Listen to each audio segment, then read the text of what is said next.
Welcome back to the library, dear wanderers. Today, we're going to head back to the hidden nest, back to the first oak shelf, where we'll pick up the first book we see. This was brought to the library by Rumit Zen. Now, without further ado, The Scavenger's Tale, Part 1. He had to be careful when scavenging at night. The smog made it easy to miss night-watch ships patrolling the harbor, or the rafts of smugglers sneaking into the harbor, until they were a few meters away. Several times he had avoided, by inches, a larger boat that would have split his to splinters. Others he had to duck out of the way just before a searchlight exposed him.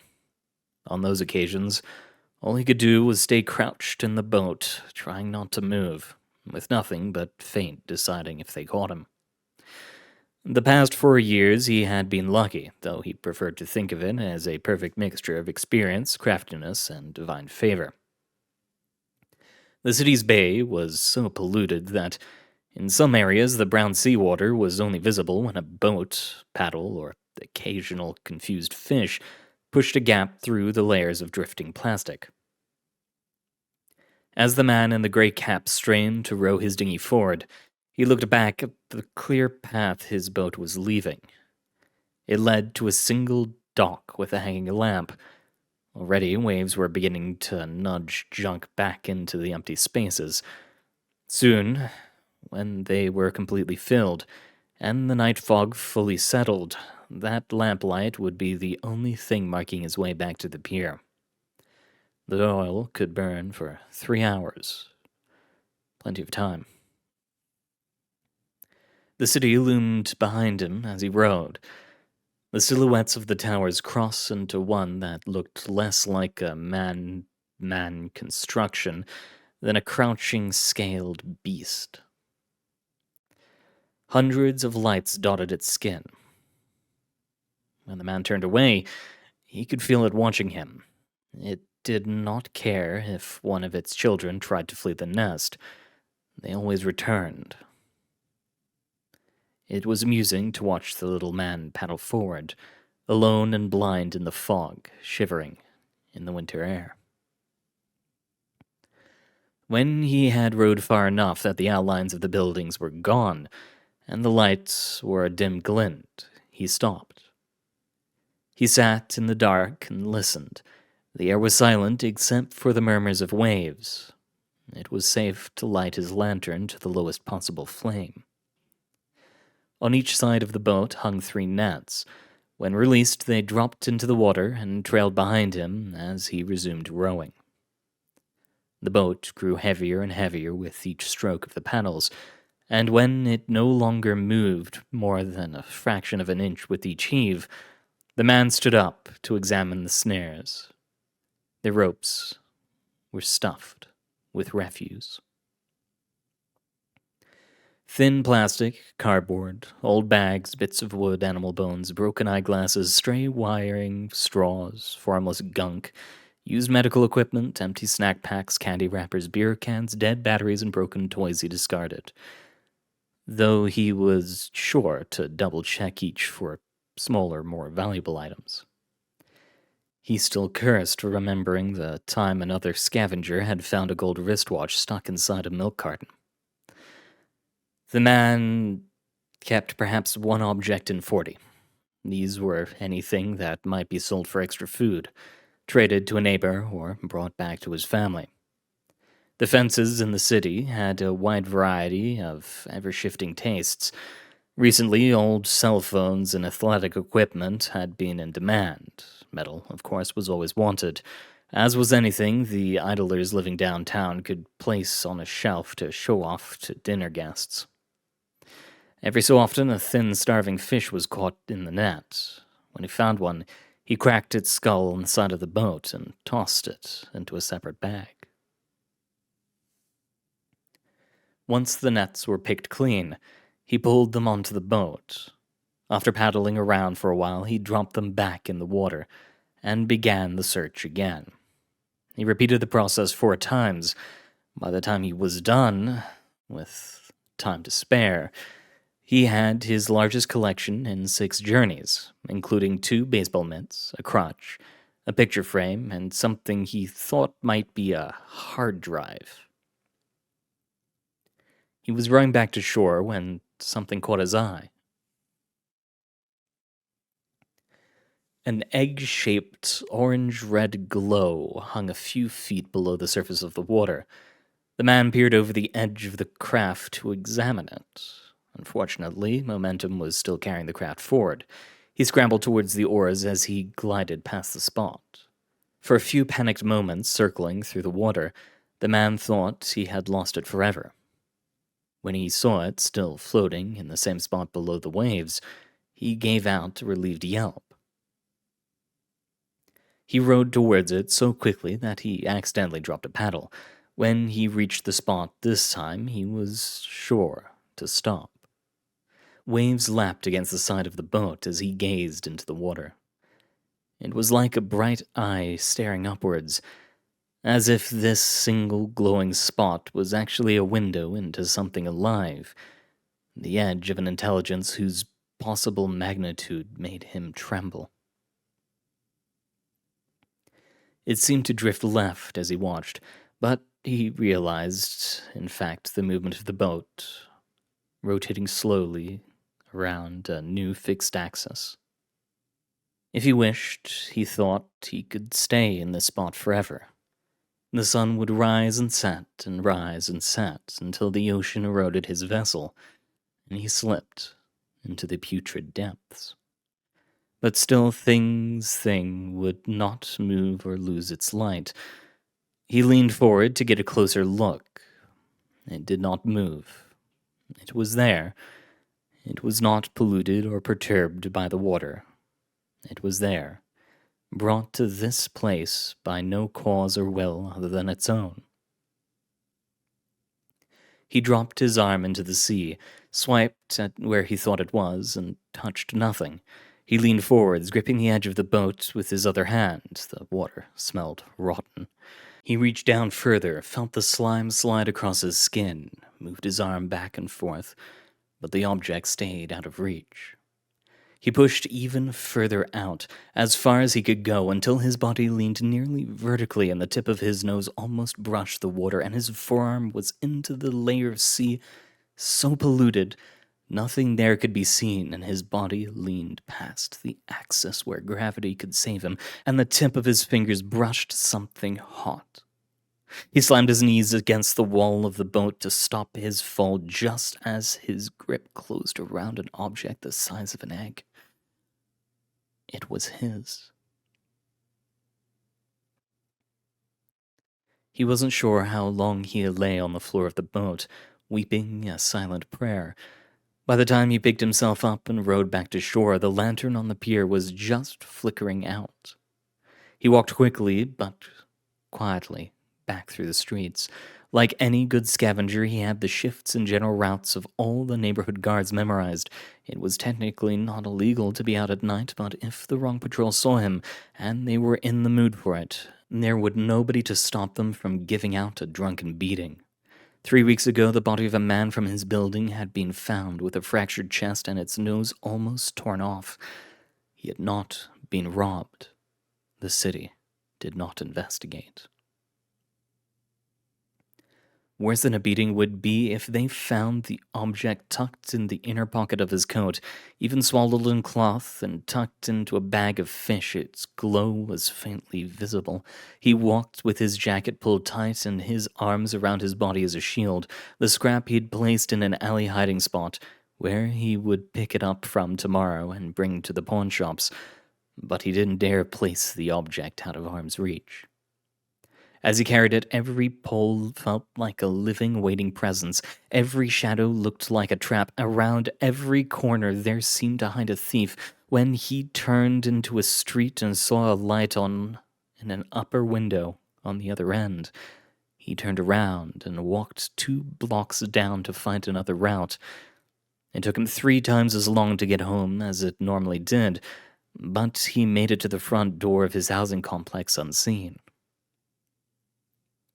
The building in which he lived was identical to the dozens of other ancient apartments in the area. Rusting metal, rotting wood, half the windows shattered, clogged or leaky pipes, the icon of some forgotten government welded above the door. The residents were the only ones who had conducted repairs since he'd played there as a child. The doorless rooms inside fit 4 families each, with only sketchily drawn agreements and occasional violence deciding placement. He climbed up to the 7th floor, navigating in the darkness with only touch and memory, and entered a hallway to the right. Near the middle was a bare moonlit room. Sleeping bodies lay scattered across the cold floor. Some lay huddled together, others under blankets, a few exposed and alone. The man stepped lightly between them. Near the center of the room, he reached a woman underneath a blanket with 3 children and a teenage boy. After transferring the glowing bundle to his pocket, he placed the bag of fish under the blanket at the foot of the sleeping area. Without undressing, he crawled under the linen, put an arm around his wife, and fell asleep. To be continued. An interesting story about a poor man just trying to make his way in the world and what he found, or at least the start of his story. But we've got another book to move on to. This one brought to the library again by Rumet Zen. Now without further ado, The Hero Interviews, Part 1. The Ultimate. He looks different than the photographs. It's a subtle thing. He's human, sure, but not quite. The barrel-like 3 sizes too large chest, the chin that looked like it was carved from stone, the way his costume clings to him, they all look wrong in motion. Something instinctual in you screams that this shouldn't exist, but when he smiles and shakes your hand, it all fades away. You realize that this is the ultimate here, and you have nothing to worry about. Jordan Martell. Wow, so first, I'd just like to say what an honor it is to meet you. You probably get that a lot, but you have no idea how awesome this is for me. The ultimate. Thank you. I'm glad to be here. JM. Really? I'm not bothering you or anything? To you. Not at all. JM. Oh, thank God. I was worried you must hate me for this or something. To you. I don't hate anyone. JM. Really? To you. Yes. JM. What about the Umbri? To you. No, I don't hate the Umbri. Dislike? Yes, that's only reasonable. But hate to me implies a dwelling on the emotion. It makes it seem like I spend my days thinking about my dislike for them, as if they're a force in my thoughts I can't get rid of. In truth, I don't think about them much these days. That's just the way I am. I try to focus on the moment. JM. Aren't you worried that they'll come back one day? To you. Of course I am, but dwelling on that won't change anything. We drove them back once, and since then, we've only become stronger. More and more people are accessing their mez each day. We've already replaced everyone killed in the invasion 3 times over, and outside of that, there are people more suited to planning for a second attack than me. Overwatch, General Steel, and Subterfusion have daily meetings on the subject. I feel that my energy is better focused elsewhere. JM. Like Mexico City? To you. Yes. JM. Why fix Mexico City and not, say, Paris? To you. 2 reasons. One, I wanted to show everyone that we care about the world outside of North America and Europe. We don't just care about the rich and privileged. We care about everybody and every country. 2. Mexico City was the only city destroyed after I manifested, and I felt that a large part of the blame for its destruction was on my shoulders. JM. I guess wouldn't be very helpful to say it wasn't your fault, would it? To you. No. JM. Well, it wasn't. To you. I'm glad you think that. It doesn't change the facts. JM. I can see this is just going in circles. Moving on, what are your thoughts on the situation in Africa? To you. I think it's disgusting that someone would be given as much power as we have, and then do what Radium did is the most despicable thing I can imagine. If he wasn't effectively holding the entire area hostage, we would already have done something about that. As it stands, he has control of the entire continent, and if we try to stop him, he'll eradicate the whole thing. You have no idea how much we want to do something, but there's nothing that can be done. JM. It sounds to me like you know where he is, you just can't get to him. To you. I never said that. JM. Yeah, but you implied it. To you. You're reading too far into it. JM.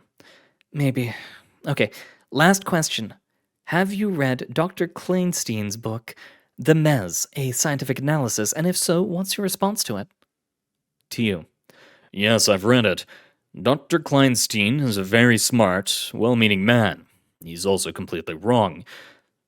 Not just wrong, but his ideas are dangerous. JM. Because of the deaths? To you. That's partially it. The last thing we need is to give lonely, depressed people more reasons to kill themselves instead of seeking help.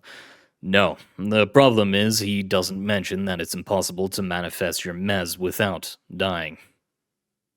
JM. I thought it was a near-death or similar experience. To you. The manifestation is triggered by intense emotions, often brought out by a near-death experience. Yes, perhaps dying wasn't the best word choice. It would be better to say complete obliteration of self. Most people think that when you manifest a mez, some part of your consciousness stays behind in control. They think that you are, aside from your appearance and superpowers, still essentially you, when you're not. It's true that a mez may have some aspects of your identity, since we're created from people's subconscious emotions, but that doesn't mean anything. Blade Magician and I don't like chocolate, but that doesn't mean we're the same person. The same goes for your mez. It's not a transformation of self, it's a replacement. There is nothing left of the man I once was. It's not even correct to say that he's the man I once was, any more so than it would be to say that a baby was once its mother. The day I manifested, Donald Droop died, and I took his place. JM. To you. It's something to think about, isn't it? I've been trying to spread the message about it, but Kleinstein's book isn't making it any easier. JM. Does that mean when you and the rest of the Guardians create mez, you're knowingly killing people? To you. No, because we don't create mez. They occur naturally as people go about their lives, and we recruit the best ones. I don't even want to imagine what it would take to create a mez Guardian caliber on our scale artificially. You would need millions of people, and all but a few hundred would die. JM. Jesus. To you. Yes. JM. Well, that's it for the talk. Thanks for coming. To you. It was my pleasure. Heroes made by the loss of a soul. Interesting. But that's all the time we have for today, dear wanderers. Thank you very much for coming. Good luck out there, and I hope to see you all next time.